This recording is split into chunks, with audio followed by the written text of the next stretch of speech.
ओम शांति। 25/4/26 की मुरली है। बाबा कहते हैं, मीठे बच्चे, बाप दूर देश से आए हैं तुम बच्चों के लिए नया राज्य स्थापन करने। तुम अभी स्वर्ग के लायक बन रहे हो। बाबा कहाँ से आए हैं? परम धाम से, दूर देश से। इससे दूर तो देश और कोई है नहीं। और क्यों आए हैं बाबा? बच्चों के लिए राज्य स्थापन करने। बाबा को तो राज्य चाहिए नहीं, तो अब वहाँ जब राज्य स्थापन करेंगे बच्चों के लिए, तो उसके लायक भी हमको बनाएंगे। तो बाबा अभी आए हैं हमारे लिए यहाँ पर। प्रश्न है, जिन बच्चों का शिव बाबा में अटूट निश्चय है उनकी निशानी क्या होगी? उत्तर, वह आंख बंद करके बाबा की श्रीमत पर चलते रहेंगे। जो आज्ञा मिले, कभी ख्याल भी नहीं आएगा कि इसमें कुछ नुकसान न हो जाए, क्योंकि ऐसे निश्चय बुद्धि बच्चों का रिस्पॉन्सिबल बाप है।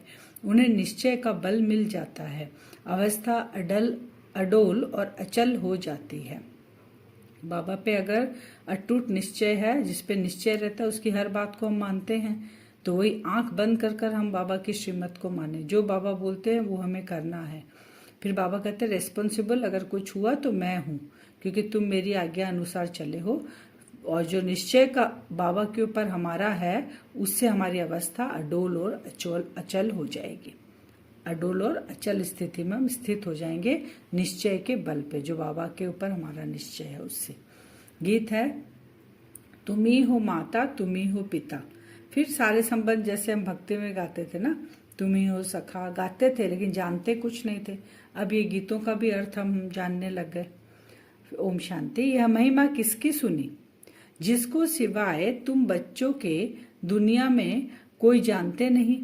ये जो महिमा है, माता पिता किसको गाते हैं? वो तो किसी भी मूर्ति के सामने जाते थे भक्ति में, हर मूर्ति को यही गा के सुनाते थे, एक ही चीज। तो इतने माता पिता तो हो नहीं सकते, लेकिन अब हम असली में जान रहे हैं कि वो एक माता पिता वो कौन है। तो वही बाबा कह रहे हैं, तुम बच्चों के सिवाय दुनिया में कोई नहीं जानते ये गीत किसके लिए। यह है ऊंचते ऊंच बाप की महिमा। बाकी जिसकी भी महिमा करते हैं वह फालतू हो जाती है। ऊंचते ऊंच एक ही बाप है, लेकिन बाप की पहचान कौन देवे? ऊंचे से ऊंचा बाबा है, अब पहचान भी कौन दे उनका? क्योंकि किसी को पता ही नहीं है वो कौन है, कहाँ रहता है, उसका नाम असली क्या है, उसका कर्तव्य क्या है, कोई नहीं जानते। तो खुद आकर आत्मा की और अपनी पहचान देते हैं। ड्रामा में ऐसा ही पार्ट है कि शिव बाबा खुद आके अपनी पहचान और हमको, अपने बच्चों की पहचान, आत्मा को भी देते हैं। आत्मा की पहचान भी देते हैं, खुद की भी देते हैं। कोई भी मनुष्य को आत्मा की भी पहचान है नहीं। बल कहते हैं, महान आत्मा, जीव आत्मा। शरीर जब छूट जाता है तो कहते हैं आत्मा निकल जाती है। शरीर मुर्दा हो जाता है। आत्मा अविनाशी है, वह कभी खत्म नहीं होती। आत्मा जो स्टार मिसल है वह अति सूक्ष्म है, इन आंखों से देखने में नहीं आती। ऐसा सब कुछ बोलते हैं। कर्तव्य सब आत्मा करती है, परंतु घड़ी घड़ी देह अभिमान में आ जाते हैं तो कहते हैं मैं फलाना हूँ, मैं यह करता हूँ। इतना तो जानते हैं कि आत्मा सब करती है, आत्मा निकल जाए तो शरीर मुर्दा हो जाए। लेकिन फिर बाबा कहते हैं देह अभिमान में आकर क्या कहते हैं? अपना पद दिखाते हैं, मैं फलाना हूँ, मैं फलाना हूँ, ये बाबा कहते हैं। घमंड आ जाता है। तो वास्तव में करती सब आत्मा है, शरीर तो ऑर्गन्स है। ये साधु आदि भी जानते हैं कि आत्मा बहुत सूक्ष्म है, जो भ्रकुटी के बीच में रहती है, परंतु उनका यह ज्ञान नहीं है कि आत्मा में यह पार्ट बजाने के संस्कार है। ये ज्ञान नहीं है उनको कि आत्मा के अंदर संस्कार है। कोई कहते आत्मा में संस्कार होते नहीं, आत्मा निर्लिप है। कोई कहते संस्कारों अनुसार जन्म मिलता। मतभेद बहुत है, कौन सी बात माना जाए? दोनों बात अलग है। एक कहते एकदम निर्लिप है, एक कहते कि संस्कार लेके जाते, दोनों अपोजिट बात होगी। तो मतभेद कितने हैं? यह भी किसको पता नहीं कि कौन सी आत्माएं 84 जन्म लेती है। अब जो साधु सन्यासी समाज ऐसे बोलते हैं, तो कोई किसको फॉलो करता है, कोई किसको, इसीलिए इतना मतभेद है आज के दिन। तो बाबा कहते हैं आत्माएं 84 जन्म लेती है। तुम जानते हो कि सूर्यवंशियों को ही 84 का चक्र लगाना पड़ता है। आत्मा ही 84 का चक्र लगाए फिर पतित बनती है। जो सूर्यवंशी में जो आत्माएं आती है, स्टार्टिंग से जो आएगी, जब 84 जन्म ही है आत्माओं का, उससे ज्यादा नहीं होता, कम होता है। तो जो स्टार्टिंग में आएगी वो लास्ट तक रहेगी। बाबा बोलते जा नहीं सकती, तो पतित वही आत्मा बनेगी। तो कोई पूछते कि यह कैसे माने कि परमात्मा आते हैं, तो उन्हों को समझाना है कि सब पुकारते हैं, ये बहुत क्वेश्चन करते हैं सब। तो बाबा ने आज क्लियर किया कि उन्हों को समझाना है कि सब पुकारते हैं, हे पतित पावन आओ। अब वह निराकार है, उनको अपना शरीर नहीं है, आना भी है पतित दुनिया में, पावन दुनिया में तो नहीं आएंगे। ऐसे समझना चाहिए। यह भी समझाना है कि परमात्मा इतना छोटा है जैसे आत्मा छोटी है, परंतु वह है मनुष्य सृष्टि का बीज रूप, नॉलेजफुल। बाप कहते हैं कि तुम मुझे परमपिता परमात्मा कहते हो, पुकारते हो तो जरूर आएंगे ना। गायन भी है ना कि दूर देश का रहने वाला आया देश पर आए। अब बाबा के लिए क्या कहना है उनको कि भगवान आते हैं। कब आते हैं बाबा? पतित को पावन बनाने आते हैं। तो पतित कब बनते हैं? लास्ट में बनती है सारी आत्माएं, तो तब बाबा आते हैं पावन बनाने के लिए। उनको शरीर नहीं है तो जरूर कोई शरीर का आधार लेंगे। वो बाबा कहते हैं कि मैं तुम जैसी आत्मा बिंदु में भी बिंदु हूँ, लेकिन बाबा कौन है? बीज रूप, नॉलेजफुल है। तो ये सब उनको क्लियर करना है। फिर गायन भी है, दूर देश का रहने वाला, तो दूर देश से बाबा आया है ना यहाँ पे अभी। फिर बाबा कहते हैं अभी हम पराये देश यानी अर्थात रावण के देश में है। बाबा अभी कहाँ है? रावण के देश, ये पराया देश है। सतयुग त्रेता में हम ईश्वरीय देश अर्थात अपने देश में थे। हम कौन से देश में थे? अपना देश कौन सा है? जो मेरे पिता ने आकर नया स्थापना किया है, नई दुनिया, सतयुग और त्रेता, वही हमारा देश होगा। ये तो पराया देश है, रावण का देश, द्वापर कलयुग। तो अपने देश में थे और द्वापर से लेकर हम पराये देश, पराये राज्य में आ जाते हैं, वाम मार्ग में आ जाते हैं। फिर भक्ति शुरू होती है। पहले पहले शिव बाबा की भक्ति करने लग जाते हैं। वे लोग शिव का इतना बड़ा लिंग बनाते हैं, परंतु इतना बड़ा तो वह है नहीं। अभी तुमने समझा है कि आत्मा और परमात्मा में क्या फर्क है।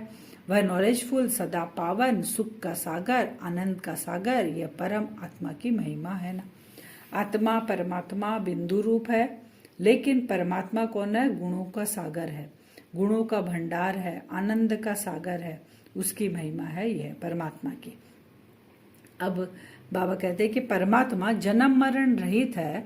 अगर आत्मा सो परमात्मा कहते तो क्या सतो प्रधान परमात्मा तमो प्रधान में आते हैं? दोनों को मिला भी देते हैं कि आत्मा सो परमात्मा। तो बाबा कहते हैं क्या मैं सतो प्रधान परमात्मा फिर तमो प्रधान में आऊंगा? नहीं, यह तो हो न सके। बाप कहते हैं कि मैं आता हूँ सर्व आत्माओं की सर्विस करने। मेरा जन्म भी नहीं कहा जाता, मैं आता ही हूँ नरकवासियों को स्वर्गवासी बनाने, क्योंकि कोई भी देहधारी नरकवासी से स्वर्गवासी नहीं बना सकता। वो एक ही है जो साक्षी होकर सब आत्माओं के पाठ को देखता है और वो ही आके हमें ज्ञान देता है। परंतु ये कोई मनुष्य थोड़े ही जानते हैं कि रावण का राज्य चल रहा है। अभी कोई भी मनुष्य नहीं जानते हैं कब से ये रावण राज्य शुरू हुआ, कुछ भी पता नहीं। ना भगवान का पता है वो कब आया। शिव जयंती मनाते हैं, लेकिन शिव कब आया ये नहीं पता। फिर रावण का राज्य में अभी हम है, रावण का राज्य कब से चला ये भी नहीं पता। पहली मुख्य बात आत्मा और परमात्मा का राज समझाना है। फिर समझाना है कि वह कल्प के संगम युग पर आते हैं पावन बनाने। यह काम उनका ही है, न कि श्री कृष्ण का। श्री कृष्ण तो खुद ही 84 जन्म ले नीचे उतरते हैं, क्योंकि श्री कृष्ण का जन्म फर्स्ट में होता है। 84 जन्म है, अगर फर्स्ट में श्री कृष्ण का जन्म हुआ तो लास्ट तक 84वें जन्म तक वो आती है आत्मा, वो भी पतित बन जाती है, वो भी बाबा को पुकारती है, तो वो दूसरे को पावन कैसे बनाएगी। तो सूर्यवंशी सब नीचे उतरते हैं। झाड़ आधा ताजा आधा पुराना थोड़े ही होगा। बाबा कहते हैं जो कल्प वृक्ष है आधा क्या हमेशा ही ताजा रहेगा और आधा पुराना होगा, ऐसा नहीं होगा। जो झाड़ बाबा कहते हैं स्टार्ट होता है वही झाड़ पूरा जड़ीभूत होता है। बाबा फिर आके सैंपलिंग लगाते हैं। तो जो देवकुल की आत्मा वो भी अभी सब पतित हो गई है, उन्हीं को पावन बनाते हैं बाबा। तो बाबा कहते हैं पुराना आधा आधा नहीं होता, नया पुराना, जड़ीभूत अवस्था सबकी होती है। कल्प की आयु का भी मनुष्य को पता नहीं। शास्त्रों में लंबी चौड़ी आयु दे दी है, ये बाप ही बैठ समझाते हैं। इसमें और प्रश्न उठ न सके। रचता बाप सच ही बोलते हैं। हम इतने बीके हैं, सब मानते हैं, तो जरूर हैं तब तो मानते हैं। आगे चल जब निश्चय होगा तो समझ में भी आ जाएगा। पहले मनुष्य को यह समझाना है कि परमपिता परमात्मा निराकार दूर देश से आए हैं, परंतु किस शरीर में आए? सूक्ष्म वतन में आकर क्या करेंगे? जरूर यहाँ आना पड़े।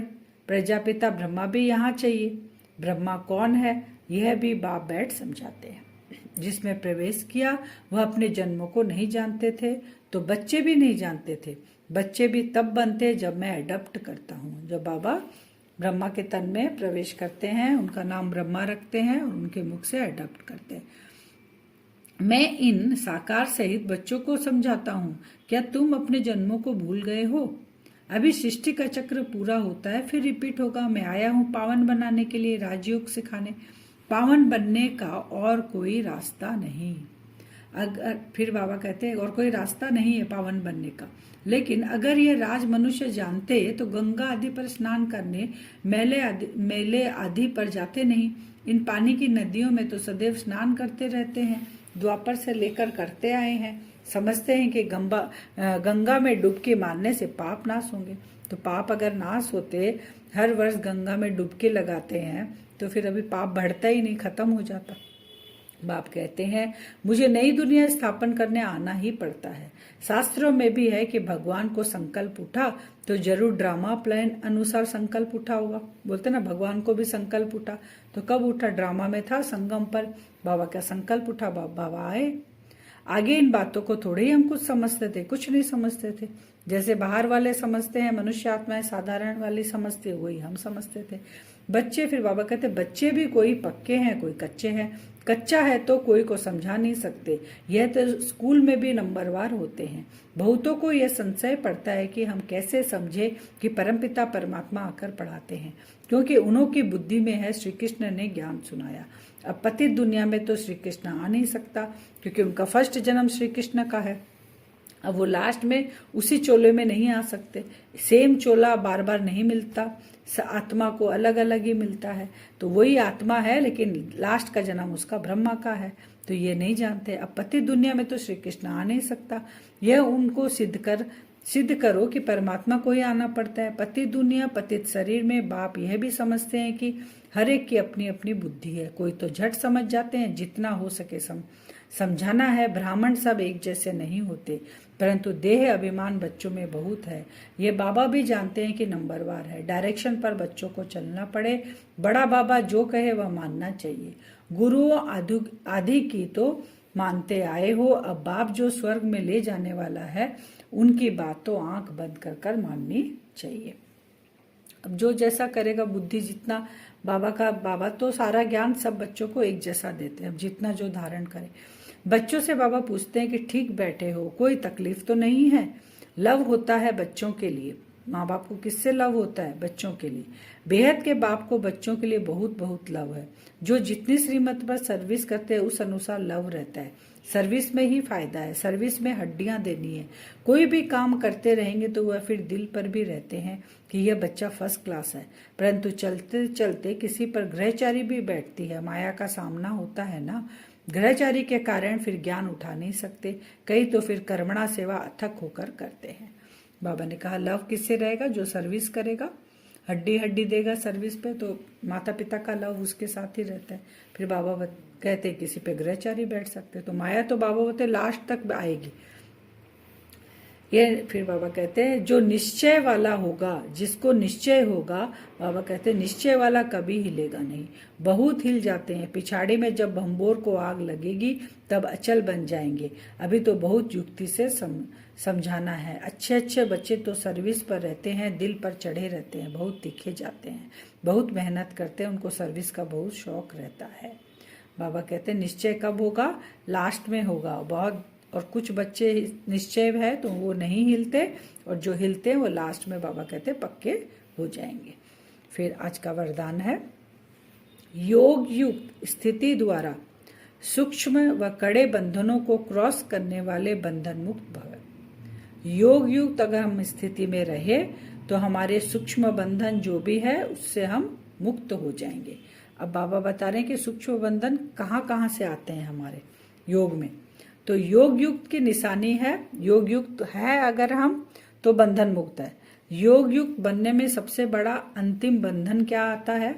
एक तो स्वयं को समझदार समझकर श्रीमत को अपने बुद्धि की कमाल समझना, अर्थात श्रीमत में अपनी बुद्धि मिक्स करना। श्रीमत मान रहे हैं, श्रीमत बाबा की जो है उस अनुसार आंख बंद कर कर करना चाहिए, उसमें अपनी बुद्धि मिक्स कर देते हैं, जिसे बुद्धि का अभिमान कहा जाता है। फिर आ जाता है मैंने किया, तो अभिमान आया, ये बंधन हो गया। दूसरा, जब कभी कोई कमजोरी का इशारा देता है अथवा बुराई करता है, यदि उस समय जरा भी व्यर्थ संकल्प चला तो भी बंधन है। दूसरा बंधन कैसा, एक तो बुद्धि में मिक्स कर लिया, श्रीमत में अपनी बुद्धि मिक्स कर ली, और दूसरा बाबा कहते कोई कमजोरी या बुराई हमारा करता है तो संकल्प चला, वो एक बंधन। जब इन बंधनों को क्रॉस कर हार जीत निंदा स्तुति में समान स्थिति बनाओ, तब कहेंगे संपूर्ण बंधन मुक्त। स्लोगन है, पहले सोचना फिर करना, यही ज्ञानित्व आत्मा का गुण है। अब महान बनने के लिए अव्यक्त इशारे, मधुरता और नम्रता का गुण धारण करो। जैसे अनजान बच्चा नुकसान वाली चीज को खिलौना समझता है तो उसे कुछ देकर छुड़ाना पड़ता है, ऐसे जो अल्पकाल का मान शान व अल्पकाल की इच्छा रखते हैं, उन्हें मान देकर स्वयं निर्माण बन जाना है, माने बन जाओ। कोई अगर चाहता है कि मुझे मान मिले, शान मिले अल्पकाल का, तो बाबा कहते हैं कि तुम उनको दो, मान दो और तुम निर्माण बन जाओ। उस समय यदि उन्हें शिक्षा देंगे तो टकराव पैदा होगा, वो मान शान चाहिए, उनकी इच्छा है, और हम उनको जाके बोलेंगे तो आपस में टकराव होगा। तो इसलिए ऐसा समय पर युक्ति युक्त चलन से परोपकारी बन क्षमा भाव से सम्मान देकर पहले उन्हें समझदार बनाओ, जिससे वह स्वयं महसूस करे कि यह बात नुकसान कारक है। अब योग करेंगे वरदान से, आज सारे सूक्ष्म बंधन को खत्म करेंगे योग से। अपने आप को देखें, भ्रकुटी सिंहासन पर आत्मा चमक रही है। अपना मन बुद्धि का तार सबसे पहले बाबा के साथ जोड़ें। जैसे इलेक्ट्रिक करंट लाने के लिए हम दो तार को आपस में जोड़ते हैं, ऐसे ही विजुअलाइज करें। मेरा मन बुद्धि का तार, वो पावरफुल संकल्प बाबा के पास गया और बाबा से जाकर हम परम धाम में जुड़ गए। अब बाबा से वो करंट, पावरफुल करंट मुझ आत्मा के ऊपर पड़ रहा है। अब सामने विजुअलाइज हमें करना है। योग युक्त स्थिति तो मेरी पावरफुल हो गई, क्योंकि हम बाबा के साथ जुड़े हुए हैं और बाबा से वो पावरफुल करंट मेरे अंदर आ रहा है। अब अपनी चेकिंग करनी है कि मेरे मन बुद्धि में श्रीमत के विरुद्ध कोई भी ऐसा संकल्प अगर है तो उस करंट से उसको खत्म करेंगे, क्योंकि हम बहुत पावरफुल योग युक्त स्थिति में हैं अभी। तो चेक करेंगे कि हम श्रीमत के विरुद्ध अगर कोई भी संकल्प है तो उसको हम खत्म करेंगे। विजुअलाइज करें। दूसरा देखें, अगर किसी ने मेरी निंदा की है, बुराई की है, वो संकल्प अभी भी हमारे मन के अंदर है। बीच बीच में हम उस संकल्प को याद करते हैं। वो पूरा पिक्चर मेरे सामने हम जब बुद्धि से देखते हैं तो डिस्टर्ब हो जाते हैं। अभी उस संकल्प को भी इमर्ज रूप में लाएंगे और बाबा को संकल्प देंगे, बाबा ये जो संकल्प है किसी आत्मा के द्वारा मुझे मिला था, निंदा का, या उन्होंने मेरी कुछ बुराई की थी, मेरी कुछ कमजोरी का वर्णन किया था, जो मेरे अंदर अभी भी है, वो बाबा के सामने मन से रखेंगे और वो जो पावरफुल करंट मेरे अंदर आ रही है वो उन थॉट्स को भी खत्म कर रही है। अब केवल योगयुक्त स्थिति में स्थित रहकर मन बुद्धि को केवल बाबा के साथ जोड़े, क्योंकि जो भी सूक्ष्म बंधन थे वो बाबा के इस करंट से मैंने खत्म कर लिया। अब मेरे सामने कोई भी अगर आके कोई संकल्प भी मुझे दे कमजोरी वाला, या मेरे सामने मुख से भी मेरी बुराई करे, निंदा करे, तो ऐसे ही बाबा के साथ अपना तार जोड़कर और अपनी स्थिति को पावरफुल हम बना लेंगे, और उनकी जो वाइब्रेशन है मुझे टच नहीं करेगी, वापस उनके तरफ ही वो चली जाएगी। ऐसा हम सारा दिन अनुभव करेंगे। कल जैसे ही थोड़ा लगे आपको श्रीमत के विरुद्ध जा रहे हैं या हलचल में हम आ रहे हैं, कुछ सुनकर बाबा के साथ जुड़ेंगे और वो करंट अपने अंदर भरेंगे। ऐसा हम बार बार करेंगे। ओम शांति।